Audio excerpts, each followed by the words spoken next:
নিত্যপণ্যের বাজারে এখনও মিলছে না স্বস্তি। এক পণ্যের দাম কমলে বাড়ছে অন্যটির। এতে সংসার চালাতেই হিমশিম খাচ্ছেন ভোক্তারা। নতুন সরকারের কাছে বাজারে স্বস্তি ফেরানোর আহ্বান তাদের। এমন পরিস্থিতিতে মূল্যস্ফীতি নিয়ন্ত্রণে ৩ কৌশলে এগোচ্ছে অন্তর্বর্তী সরকার। প্রিয় নম্বর সেট করে বিকাশে সেন্ড মানি করুন ফ্রি।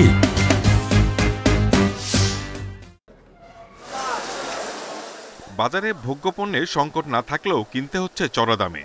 গত কয়েক বছরে বাজার নিয়ন্ত্রণে কাজে আসেনি কোনো উদ্যোগ। অর্থবছরের প্রথম মাসেই সার্বিক মূল্যস্ফীতি দাঁড়িয়েছে 11.66%। খাদ্য মূল্যস্ফীতি 14.10%। এমন পরিস্থিতিতে নতুন সরকারের কাছে স্বাভাবিক বাজার ব্যবস্থাপনার দাবি ভোক্তাদের। সরকার তো এখন ছোট পরিসরে মাত্র শুরু করেছে, তো বর্তমান সরকারকে আমরা ধন্যবাদ দিচ্ছি যে কিছু পণ্যের দাম হঠাৎ 150-60 করে কমে গেছে। হয়তো তাদেরকে সময় দিতে হবে। আশা করি ভালো করবেন, আমাদের দ্রব্যমূল্য নিয়ন্ত্রণ করবেন, আইন শৃঙ্খলা নিয়ন্ত্রণ করবেন এবং অন্যান্য যাবতীয় বিষয়গুলো আশা করি ভালো করবেন।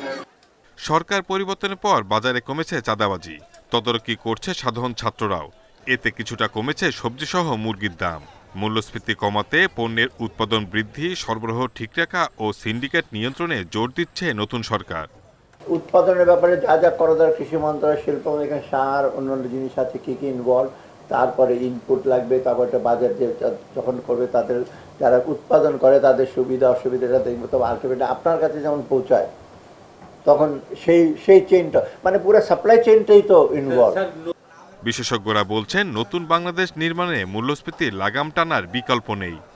আগের সরকারগুলো বা রাজনৈতিক সরকারগুলো যে পদক্ষেপগুলো শক্ত হাতে নিতে পারেনি, এই বর্তমান সরকার যদি এই পদক্ষেপগুলো শক্ত হাতে গ্রহণ করতে পারে, বাজার সিন্ডিকেট নিয়ন্ত্রণ এবং মনিটরিং এবং সাপ্লাই চেইন এবং চাঁদাবাজির ব্যাপারটা যেটা বললাম, এগুলো যদি শক্ত হাতে নিয়ন্ত্রণ করতে পারে, তাহলে ইনফ্লেশন বা মুদ্রাস্ফীতি না কমার আমি কোনো কারণ দেখি না। এটাই আমাদের সবার প্রত্যাশা থাকবে বর্তমান সরকারের কাছে। সার্বিক মূল্যস্ফীতি নিয়ন্ত্রণে বাজার তদারকির পাশাপাশি টিসিবি, ওএমএস সহ সামাজিক নিরাপত্তা কর্মসূচিতে জোর দেওয়ার পরামর্শ বিশেষজ্ঞদের।